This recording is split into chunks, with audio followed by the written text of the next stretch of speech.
अपने ही घर में चोरों की तरह डिलीवरी लेनी पड़ रही है क्योंकि नीचे मम्मी पापा सो रहे हैं और हम लोग शोर नहीं मचा सकते वरना वो उठ जाएंगे। रात में 12 बजे हमने केक कट किया, अपने लिए नहीं अपने बच्चों के लिए, क्योंकि हम लोग ज्यादा तो वो एक्साइटेड रहते हैं बर्थडे के लिए। आज मेरे हस्बैंड का जन्मदिन है इसीलिए हमने केक मंगाया था। केक कट करके खाया ही था, देखा 2 बज गया।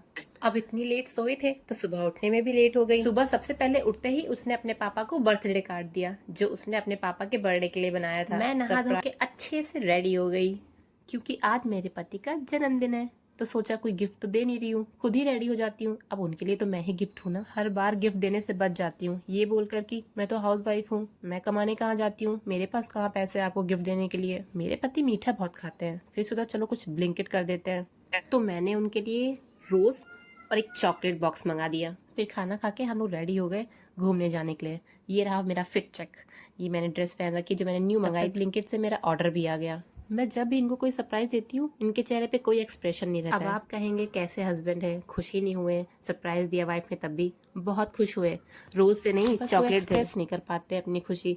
बाद में उन्होंने मुझे थैंक यू बोला था। फिर हम घर से निकले घूमने के लिए, कहाँ ये तो मुझे भी नहीं पता।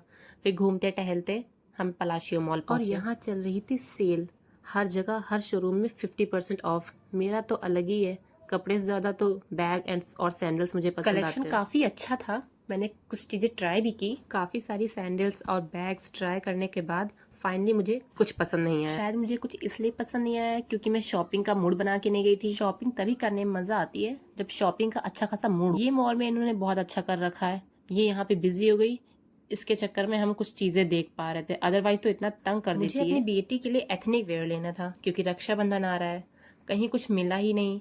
बीबा में ट्राई किया, काफ़ी ज़्यादा कलेक्शन था, बहुत ज़्यादा कलेक्शन था, पर मुझे कुछ भी पसंद नहीं आया और बहुत कॉस्टली भी था, 4000 अराउंड। फिर उसके बाद वहाँ से निकल के हम लोग रास्ते में भेलपूरी खाए क्योंकि हम लोग बहुत भूखे थे। मेरे पति के साथ अगर कोई घूमने निकलेगा ना तो वो थक जाएगा, पर मेरे हस्बैंड नहीं थकने वाले, इतने उस्ताद है घूमने में। फिर हमने ये केक लिया चॉकलेट हेजलनट, उसके बाद हम लोग सीधा घर गए। ये मेरी लड़की हर जगह स्टंट करने लगती है, चलते हुई कार में भी। फिर घर जाके मैंने फटाफट से चेंज किया क्योंकि हमें मंदिर भी जाना था। फिर हमने केक कट किया एक और बार क्योंकि बच्चों को बहुत मजा आती है केक कट करने में। उसके बाद हम लोग मंदिर निकले था, इसीलिए हम अलीगंज के हनुमान मंदिर गए। मंदिर जाके मुझे अलग ही आनंद आता है और मैं पहली बार यहाँ आई थी और शायद मेरे हस्बैंड भी पहली बार ही आए थे। हमें यहाँ आके बहुत अच्छा लगा, बहुत अच्छा, बहुत शांति थी। उसके बाद हम लोग यहाँ से सीधा डिनर के लिए पहुँच के हमने डिनर किया। डिनर के बाद हमने आइसक्रीम खाई, आइसक्रीम के बाद हम सीधा घर गए। That's it for today, bye bye, मिलते हैं नेक्स्ट व्लॉग में।